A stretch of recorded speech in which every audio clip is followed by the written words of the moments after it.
말씀으로 여러분과 함께 하여 성경 공부를 하도록 하겠습니다. 지금 저희들이 지금 예수 그리스도는 누구인가 이걸 가지고 공부하고 있죠.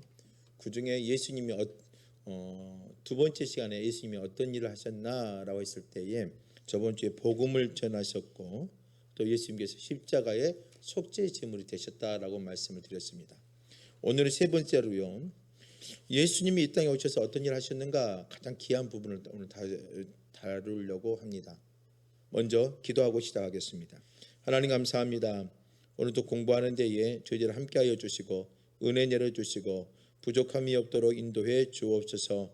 이 땅에 오신 예수님이 어떠한 사역을 감당했는지 다시 한번 생각하고 그 은혜를 우리 가슴속에 느끼며 이 땅을 살아갈 수 있도록 인도해 주옵소서. 이 모든 말씀 예수님의 이름으로 기도드렸습니다. 아멘.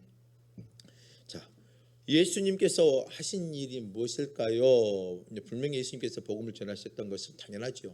예수님께서 3년의 공생의 기간 동안에 복음을 선포하고 가르치고 또 많은 사람 치유하고 회복했다는 사건들은 당연히 우리가 살펴봐서 알지요. 두 번째로 예수님이 사신 일 가운데 가장 중요한 것은 뭐냐면 우리를 위해서 속죄 제물, 우리의 죄를 지시고 모든 것들을 용서하게 하시기 위해서 희생 제물, 6월절의 어린 양과 같은 역할을 감당하셨습니다. 이러한 귀한 사역을 감당하셨죠. 자, 오늘은 세 번째로요. 예수님께서 하신 사역 가운데에 가장 중요한 또 사역 중에 하나입니다. 부활하셨습니다라고 되어 있습니다. 예수님께서는요, 가장 큰 사역 가운데에 예수께서 부활하신 사역입니다. 죽음으로 끝나는 게 아니라 이 부활의 은혜를 우리에게 보여주셨던 거죠. 마가복음 1장 16절부터 1절부터 6절 말씀을 볼까요? 마가복음 16장 1절부터 6절 말씀을 보면 편하게 제가 읽어드리겠습니다. 편하게 편집을 했거든요. 안식일이 지남에 막달라 마리아와 야고보의 어머니 마리아와 또 살로메가 가서 예수께 이르기 위하여 향품을 사다 두었다가 안식 후 첫날 매우 일찍이 해돋는 때에 그 무덤으로 가며 서로 말하되 누가 우리를 위하여 무덤 문에서 돌을 굴러주리오 하더니 눈을 들어본즉 돌이 벌써 굴려졌으니 그 돌이 심히 크더라. 무덤에 들어가서 흰 옷을 입은 한 청년이 우편에 앉은 것을 보고 놀라매 청년이 이르되 놀라지 말라. 너희가 십자가에 못 박히신 나사렛 예수를 찾는구나. 그가 살아나셨고 여기 계시지 아니하니라. 보라 그를 두었던 곳이니라 라고 되어 있습니다. 이게 마가복음 16장 1절부터 6절 말씀입니다. 자, 예수님께서 장사를 지내고 돌무덤 가운데에 들어가셨습니다. 그리고 나서 예수님의 그 다음 날 안식일이 지남에 막달라 마리아와 야고보 어머니 마리아가 살로메가 가서 예수께 갑니다. 뭐 하기 위해서? 예수님을 위해서 향품을 사다 두었다가 그 시신에 상품을 발라주시기 위해서 가지요. 그게 안식 후 첫날 매우 일찍이 해돋는 때에 무덤으로 갑니다. 그런데 이 여인들이 이 무덤 상황이 어쩐지도 모릅니다. 로마 병사들이 싸워 있는지 삼엄한 경계가 서 있는지도 모르고 오직 예수님의 시신에 향품을 바르기 위해서 가지요. 그리고 나서 가면서 고민하는 문제가 하나 있습니다. 과연 무덤문을 누가 열어줄 것인가? 그 여인들은 힘으로는 무덤문을 열 수가 없지요. 그러나 막상 그대로 그냥 생각 없이 달려갑니다. 가서 봤더니 무덤문은 열려 있고 그 안에 한 청년은 예수가 부활하신 사건을 이야기하고 있는 본문이지요. 오늘 이것을 보면은요, 우리는요, 예수님께서 부활하신 사건인 것을 확증해 주고 있는 것입니다. 자, 무덤문에 찾아간 여인, 이 여인들은 지금 자신들의 힘으로 그 문을 열 수도 없고 로마 병사들을 감당할 수도 없고 또한 예수의 무덤의 근처에 올 수 없도록 로마 병사를 강력하게 세워놨기 때문에 이들은요 지금 예수를 만나기 위해서 무덤을 찾아갈 순간도 어떻게 보면 참 쉬운 일은 아니라는 거죠. 오해를 받을 수가 있고 또 로마 병사로부터 어떻게 보면 더 어려움을 당할 수가 있고 더 많은 어떤 고난과 고통의 길로 빠져갈 수가 있습니다.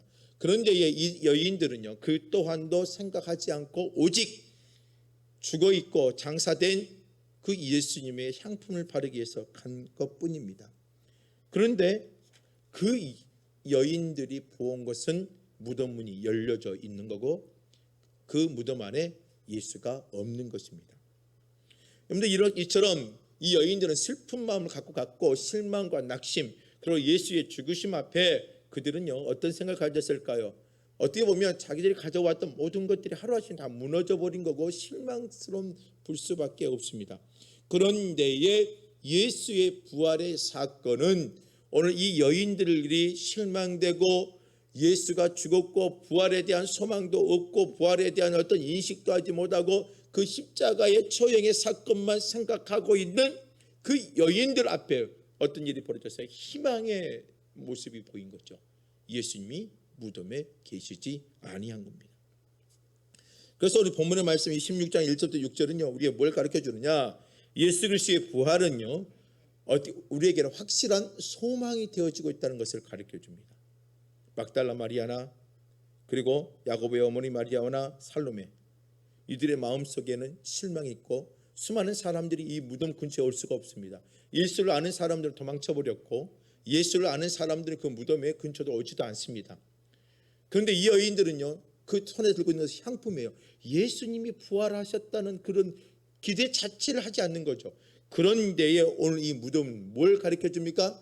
돌문이 열려 있고 무덤 안에는 예수가 안 계신 것은요 바로 인류에게 확실한 희망과 소망의 메시지가 오늘 이 부활의 무덤에 보여주고 있는 겁니다. 또한 이 무덤요 이 마가복음 16장 1절부터 6절 말씀 우리에게 뭘 말하느냐? 예수 그리스도의 부활은요 그리스도인들에게 뭐가 되느냐? 희망과 소망 때뿐만 아니라 참된 기쁨도 우리에게 보여주는 겁니다.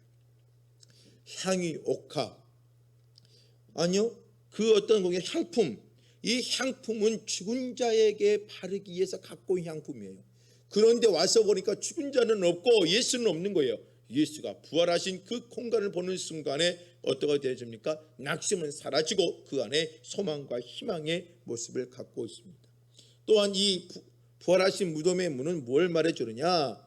그리스도의 예수님의 십자가의 부활은 완전한 승리, 사망 권세를 깨뜨리고 예수를 억압하고 예수를 죽이고 예수를 힘들게 했던 모든 권세를 에서부터 전부 다 헤어나와서 하나님의 놀라운 은혜를 보여주신 참된 모습이요 그리고 완벽한 승리의 모습이 오늘 마가복음 16장 1절부터 6절에 기록되어 있는 여인들이 바라본 무덤의 모습이라는 것이죠. 예수님은요 우리에게 부활하셨습니다. 이게 엄청난 우리에게 큰 놀라운 사역 중에 하나이고 귀한 일이라는 것입니다. 여러분들 마음속에 우리가 가져야 할 것은요 예수님은 단순히 선생이요 이 지위를 벗어나야 됩니다. 예수님 단순히 우리에게 그냥 어떤 철학적 좋은 말을 해주고 희망의 메시지를 주는 그런 분으로 생각해서는 안 됩니다. 인간의 낙심 이제 우리는 끝나버렸구나. 예수의 나라 하나님의 나라는 이제는 사라져버릴 것이 아니라 하나님의 나라가 이 예수님의 부활의 모습을 통하여 이제 완전히 확고히 세워져 가는 것을 보여주는 것이 부활의 사건입니다. 하나님의 나라가 무너짐이 아니라 하나님의 나라가 강력하게 세워지는 사건이요 그리고 우리의 승리의 사건이요 그리고 우리에게 희망과 기쁨의 사건이요 구원의 관문의 사건이 예수의 부활의 사건이라는 것입니다. 또 시편 16편 10절에 가서 보더라도 내 영혼을 음부에 버리지 아니하시며 주의 거룩한 자로 썩지 않게 하실 것이미로다. 음부에 버리지도 않고 썩지 않게 하시며 예수님의 그 부활의 사건을 통하여서 하나님의 복음과 예수님의 영원한 생명을 보여준 것이죠. 또 이사야서 53장 10절도 말합니다. 예수께서 그로 상함을 받게 하시고 하기를 원하시고 질고를 당케 하셨은즉 그 영혼을 속건 제물로 드리기에 이르며 그가 그 씨를 보게 되며 그 나을 낄 것이요 또 그의 손으로 여호와의 뜻을 성취하리로다. 이사야서 53장 10절 말씀도 뭐냐면 예수의 부활의 사건은 우리의 질고를 지고 간 것이요 우리의 죄의 문제를 속건 제물 되어져서 우리의 모든 것들을 용서해 주시고 그리고 예수의 부활의 사건은 하나님의 뜻을 하나님의 뜻을 성취하는 놀라운 사역으로 보여주는 겁니다. 단순히 예수의 부활로 끝나는 게 아니라 이 부활의 의미가 뭐예요? 우리의 무거운 질고 또 우리의 영혼의 어떤 어떤 죄, 하나님 앞에 지은 죄, 모든 죄를 전부 다 용서해주고 그리고 하나님의 뜻을 완성하게 하는 것이 예수의 부활의 사건이라는 것이죠. 또 마가복음 16장 9절 말씀을 보면은요, 예수께서 안식 후 첫날 이른 아침에 살아나신 후에 7 귀신을 쫓아내신 주신 막달라 마리아에게 먼저 보이시니, 자, 가장 먼저 본 예수를 먼저 본 부활하신 만난 자가 막달라 마리아죠. 근데 이 여인에게 예수께서 보여주셨어요. 자, 부활의 소망과 은혜는요, 다 누구든지 받는 게 아니라 그 예수님을 사랑하고 예수님을 믿고 예수님을 신뢰하는 자에게 보여준 거죠. 자, 막달라 마리아는요, 귀신 들린 자였습니다. 하나님의 예수님의 치유 사건으로 말미암아 이 여인은요, 새로운 인생을 살게 되어지고 하나님의 은혜로 말미암아 이 여인은요, 세상에 가치 있는 여인으로 바뀌어지게 되죠. 그 여인에게 예수께서 부활하신 예수님이 만나주시는 거죠. 그래서 부활의 은혜는요, 누구나 느낄 수 있는 게 아니라 그 예수를 사랑하는 자, 또 예수를 신뢰한 자에게 일어나는 것입니다. 요한복음 20장 16절에도 예수께서 마리아야 하시거늘 마리아가 돌이켜 히브리 말로 라오비녀 하니라고 되어 있습니다. 자, 여러분 엠마오로 가는 두 제자 기억나시죠? 엠마오로 가는 두 제자 있는데 부활하신 예수님께서 엠마오 가는 두 제자와 함께 동행하는데도 부활하신 예수님을 볼 수가 없었어요. 그런데 그들이 어때요? 한참 지나가다가 예루살렘에 있었던 일이 무엇입니까? 라고 물어보죠. 부활하신 예수님께서 당신이 이런 일이 있는지를 모르요 라고 설명을 합니다. 하면서 이야기의 연결고리가 이어져서 율법의 이야기를 하고 예수께서 3년의 공생의 기간 동안에 하셨던 이야기들을 끊임없이 나누더니 엠마오로 가는 두 제자의 마음이 어때요? 뜨거워지게 되어지고 그때서야 그분의 음성, 그분의 행동, 그분의 다가옴, 만지심, 이걸 깨닫게 되어져. 그때서야 야, 예수께서 부활하셨구나 라고 생각하게 되죠. 그때서 그 예수님을 보려 했더니 그 이미 자리에 없으세요. 그리고 나서 그들은 어때요? 엠마오로 가는 두 제자의 발걸음을 다시 뒤로 하고 예루살렘을 향해서 가게 되죠. 요한복음 20장 16절에도 뭐라고 되어 있느냐? 예수님이 마리아를 부릅니다. 마리아야 라고 부르죠. 그런데 이 마리아라 부를 때에 마리아가 뭐합니까? 돌이킵니다. 그 음성에 반응하죠. 이 음성은, 나를 부르는 이 음성은 누군데? 예수님인데? 하고 반응하게 되어지는 거죠. 여러분들 사랑하는 사람의 음성은요, 쉽게 찾아요. 저도 아이들을 키우다 보니까 내 아이가 저 멀리서 아이들과 뭐 어린이집이나 행사할 때에 어떤 졸업이나 어떤 행사를 하거나 발표회를 할 때에 내 아이가 그 사이에 껴 있어도 그 목소리는 들리고 그 아이의 몸짓도 내 아이가 내 애야 라고 찾을 수가 있는 거죠. 이처럼 사랑하며 부활하신 예수, 단순히 여러분들 그냥 부활하신 예수 만나는 것 아니고 그 마음에 진짜 예수를 사랑하고 구원의 감격이 살아있다며 예수님이 다가온, 부활하신 예수님이 다가오는 그 손길과 은혜를 누릴 수가 있는 것입니다. 오늘 여러분들 이 화요일날 공부하고 계신 여러분, 우리가 진짜 지금 부활하신 예수님이 내 안에 있고 그 예수님의 손길과 음성을 느낄 줄 알아요. 그러려면 뭐가 돼요? 우리가 주님을 사랑해야 돼요. 근데 주님을 사랑하는 게 뭐예요? 막 뭔가 액션을 취하고 뭔가 헌금을 많이 하고 아니에요. 주님을 사랑한다는 것은 뭘 말하냐? 하나님의 계명을 지키는 자라야 하나님을 사랑하는 것이요 라고 말하죠. 오늘 저와 여러분들이 진짜 부활하신 예수님을 만나기를 원합니까? 부활하신 예수님의 은혜를 누리기를 원합니까? 그렇다면 여러분들이 예수님을 사랑하고 예수의 계명과 말씀의 가르침 안에서 여러분들이 그리스도인에다운 삶을 살아가시길 바랍니다. 그럼 부활하신 그 은혜의 감격들이 여러분들의 심령 가운데 넘쳐지는 거죠. 또 고린도전서 15장 4절부터 8절 말씀을 보면 예수의 부활하신 사건을 이렇게 예수 이야기하죠. 고린도전서 15장 말씀은 부활장이라고 표현을 합니다. 4절부터 보면 장사 지난 바 되셨다가 성경대로 사흘 만에 다시 살아나사. 예수의 부활의 사건은 4절에 뭐라 말합니까? 성경대로, 그리고 사흘 만에 다시 살아났다. 이것은 뭐냐면 예수님의 부활은요, 성경대로 율법대로 예언된 모습이 그대로 성취되었다는 것을 강력하게 말해주고 있는 거죠. 예수의 부활은 갑자기 뜬금없이 탁 나타난 게 아니고 이벤트로 훅 나타난 게 아니라 뭐예요? 하나님의 율법대로, 여기서 성경대로 말하는 것은 뭐냐면 구약을 가리키고 율법을 가리키는 거예요. 그 구약에 등장하고 있던 예언된 말씀, 뭐 이사야서 53장이든지 시편 22편이든지 다니엘서 9장 26절이든지 스가랴서 12장 10절 등에서 언급하고 있는 이 땅에 메시아가 오셔서 고난을 받으시고 부활의 사건들을 이야기하고 있는 이 성경대로 예수님께서 사흘 만에 부활하신 사건, 이 부활의 사건은 단순한 사건이 아니라 그 구약적인 배경 속에서 연결되어져서 그 예언이 그대로 성취되었음을 말하는 겁니다. 그리고 이 부활의 사건이 누가 보일 수 있느냐? 게바에게 보이고 12제자와 500의 형제에게 보이셨다라고 되어 있어요. 그럼 게바는 어떤 자예요? 베드로를 말하잖아요. 예수를 3번씩이나 부인했습니다. 예수를 인정하지 예수를 도망쳤고 예수를 부인했고 나는 예수의 제자가 아니라고 말했던 게바, 베드로.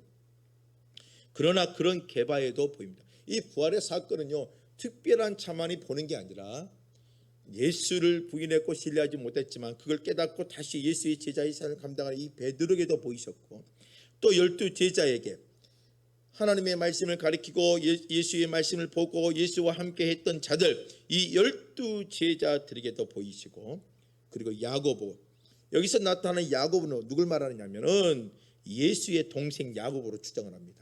많은 성경의 주석가들은 이 야고보를 예수의 동생 야고보로 말하죠. 그런데 이 야고보가 처음에 예수를 자기의 형 예수를 메시아로 인정하지 않아요. 그런데 부활의 사건, 고난의 사건, 그 예수의 사역을 보면서 이 야고보는 믿음이 생기죠. 예수에 대한 믿음이 생긴 모든 자에게 바로 부활하신 예수님은 볼 수가 있고 만날 수가 있고 느낄 수가 있다는 것을 가르쳐 주는 겁니다. 성경대로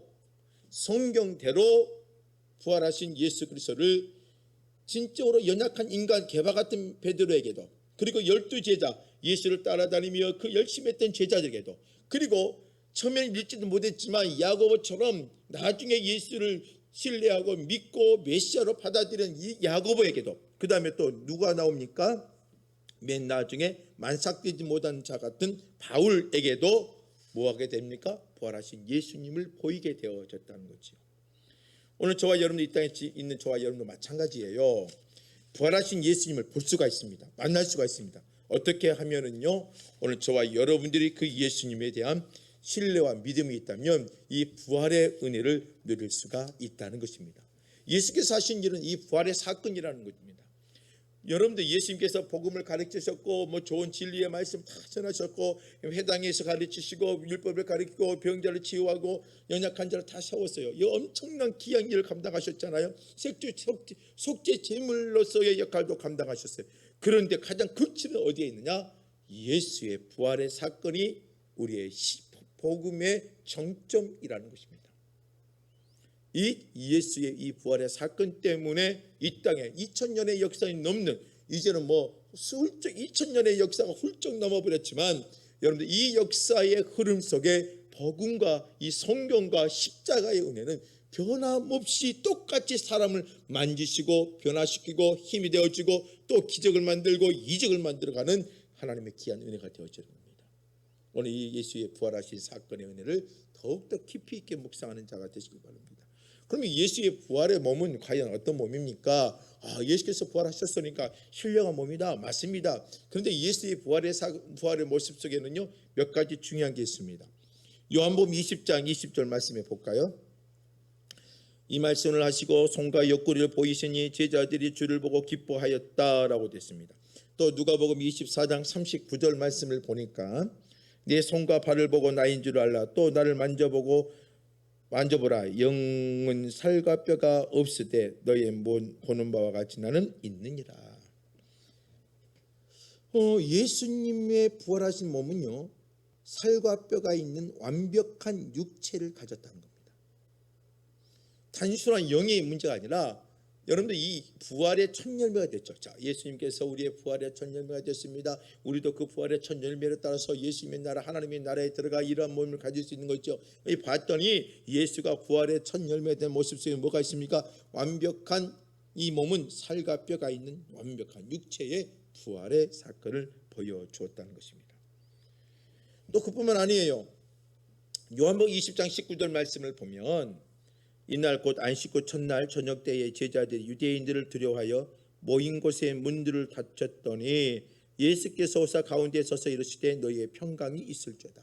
자, 예수께서 안식구 첫날 예수께서 돌아가셨습니다. 죽으셨습니다. 그리고 나서 예수의 부활의 싹을 만나 이제 그들이 얼마나 두려워 떨었겠습니까?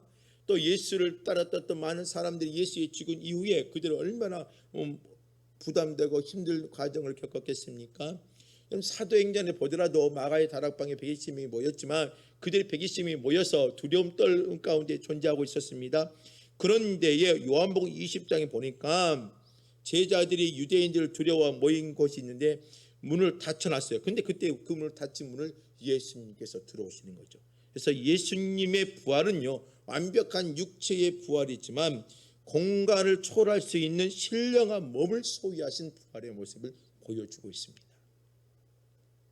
이게 우리에게 준 은혜이죠.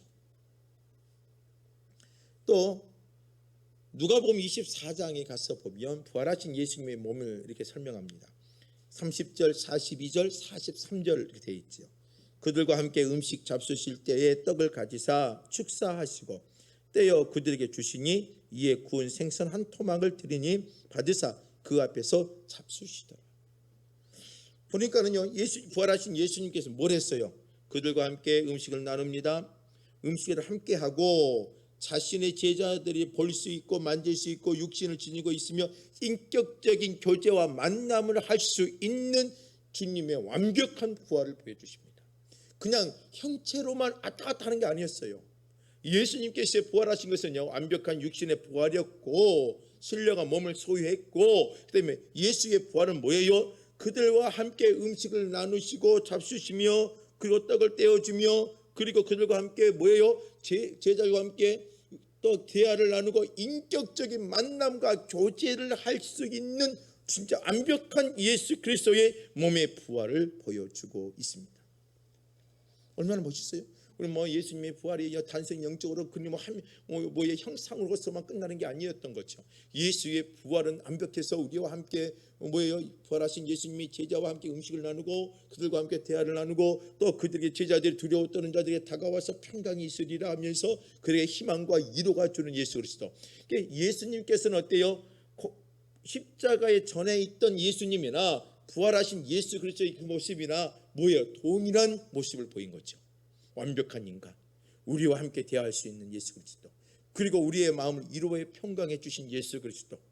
예수 그리스도의 부활 후에도 예수님 자체는요, 우리에게는 동일하게 그 모습 그대로 존재했던 것을 보여주고 있습니다. 우리 예수의 부활의 신령한 몸으로만 이해하면 안 됩니다. 예수의 부활을 우리는 완전히 육신의 모습, 신령한 몸으로도, 그리고 예수께서 3년의 공생의 기간 동안에 제자들과 동고동락하며 보여줬던 그 모습 그대로 예수님의 모습은, 부활의 모습은 완벽하게 예수 제자들 앞에 보였던 거죠. 십자가에 죽으신 그 몸을 가지고 있지만 상처와 고통의 그 흔적은 다 지니고 있지만, 그러나 그 부활하신 예수님은 완벽하게 율법의 완성과 성취로 예수의 제자들 앞에 그리고 수많은 사람들 앞에 보여줬다는 것입니다. 또 고린도전서 15장 42절은요, 예수의 부활의 모습을 이렇게 설명하죠. 죽은 자의 부활도 그와 같으니 썩을 것으로 심고 썩지 아니할 것으로 다시 살아나며. 자, 죽은 자의 부활도 마찬가지입니다. 우리 육에 속한 자들이잖아요. 몸은 썩게 되며 또 약하고 우리가 어리석은 모습을 갖고 있지만 부활의 모습은요, 예수님의 부활의 모습처럼 뭐가 되는 거예요? 영광스럽고 강하고 썩지 아니하는 신령한 것으로 바뀌어지는 거죠. 예수의 부활의 첫 열매가 우리에게 엄청난 희망을 주는 겁니다. 이 땅의 삶이 썩는 것을 몸을 썩게 됐지만 이 땅에 우리 육신 다 끝났지만 우리에게 어떤 희망이 있는 것입니까? 영광스럽고 강하며 그리고 썩지 아니한 신령한 몸으로 우리가 부활의 열매의 모습을 만끽할 수 있는 것을 볼 수 있게끔 해주는 것이 예수의 부활의 사건입니다. 어떤 예수님을 단순히 우리가 이론적으로 설명한 것이 아니라 그냥 그 자체로 예수의 신앙의 교육, 부활의 의미를 자체로 보여주신 거예요. 또 다니엘서 12장 2절이나 요한복음 5장 28절과 29절, 요한복음 5장을 볼까요? 요한복음 5장 28절과 29절 보니까 이를 놀랍게 여기지 말라. 무덤 속에 있는 자가 다 그의 음성을 들을 때가 오나니 선한 일을 행하는 자는 생명의 부활로, 악한 일을 행하는 자는 심판의 부활로 나오니라. 어때요? 예수께서 부활의 사건을 믿는 자들에게 주신 은혜가 뭐예요? 생명의 부활이죠. 그런데 그 음성을 듣고 주님께 부활의 은혜를 듣고 주의 부활의 은혜를 알고 그 부활하신 음성, 예수님의 음성을 듣고 반응을 할 때에 우리는 어떻게 돼요? 생명의 부활로 우리는 다시 일어서는 거죠. 그래서 병들거나 늙지 않는 영생의 몸으로 예수님께서 우리에게 보여주신 겁니다. 이 부활의 사건이, 이 부활의 사역이, 예수님께서 하신 사역 가운데에 이 부활의 사역이 우리에게는 큰 희망이 되고 소망이 되어지는 것입니다. 오늘 공부하고 있는 우리 믿음의 하여성 공부하는 믿음의 성도들 꼭 기억했으면 좋을 것 같습니다. 예수님께서 하신 사역 가운데에 가르치고 치유하고 회복하고 이러한 사역도 중요하고요. 예수님께서 우리의 더 중요한 것은 뭐냐면 그 가르침 속에서는 예수님의 메시아임을 설명하죠. 우리를 속죄 제물로 이 땅에 오셔서 속죄 제물이 되셨다는 사역을 하셨다는 거죠. 죽으신 걸로 끝났느냐? 아니라는 거예요. 예수님께서는 어떻게 하셨어요? 우리의 눈앞에 부활의 사건으로, 부활의 은혜로 우리에게 다가오셨다는 것입니다. 오늘 우리에게 예수님의 사역 가운데에 철학적인 예수를 만나지 않았으면 좋겠습니다. 이론적으로요, 그런 예수를 만나지 않았으면 좋겠습니다. 부활하셔서 살아 역사하신 예수님을 만나셨으면 좋겠습니다. 그 예수님은 누구에게나 부활하신 은혜를 보여주십니다. 다시 한번 예수의 사역, 이 예수의 사역 가운데 가장 정점은 이 부활의 사건입니다. 기독교의 핵심이기도 합니다. 여러분들 부활의 사건이 기독교에 존재하지 않는다면 이 기독교의 복음은 살아 움직일 수가 없습니다. 오늘 이 부활의 은혜를 저와 여러분들이 다시 한번 기억하고 예수님의 부활의 은혜를 여러분께서 기억하시면서 이 땅을 살아가는 저와 여러분들이 되기를 원합니다. 예수님이 사역 중에 가장 정점은 부활의 사건입니다. 오늘 여기까지 공부를 합니다. 다음 주에는요 40일의 예수님의 사역, 예수께서 부활하신 후에 그 다음에 며칠 동안 이 땅에 있습니까? 40일 동안 계셨죠. 40일이신 이후에 예수님께서 이 우편 보좌 위에 구름을 타시고 승천하신 사건이 나타나죠. 그 사건을 다음 이 시간에 공부하도록 하겠습니다. 오늘도 수고하셨고요. 또 한 주간 또 승리하시는 여러분이 되시기를 주의 이름으로 부탁을 드립니다. 기도하겠습니다. 하나님 감사합니다. 오늘 또 공부할 수 있는 귀한 은혜 주시니 감사하고요. 또 함께 협력할 수 있고 이 시간에 모여서 이 시간을 기억하고 공부하는 모든 성도들 마음속에 하나님 믿음과 은혜가 넘쳐나게 하여 주옵소서. 이 땅에 오신 예수님이 하신 사역들을 다시 한번 생각하게 하시고 가르치고 치유하고 회복하고 속죄 제물이 되어주시고 그리고 부활의 사건을 보여주신 예수님의 사역을 우리 심령 속 깊이 새기며 나갈 수 있는 하나님의 백성들이 되게 하여 주옵소서. 이 모든 말씀 예수님의 이름으로 기도드립니다. 아멘. 수고하셨고요. 다음 주 화요일 날 뵙도록 하겠습니다. 수고하셨습니다. 감사합니다.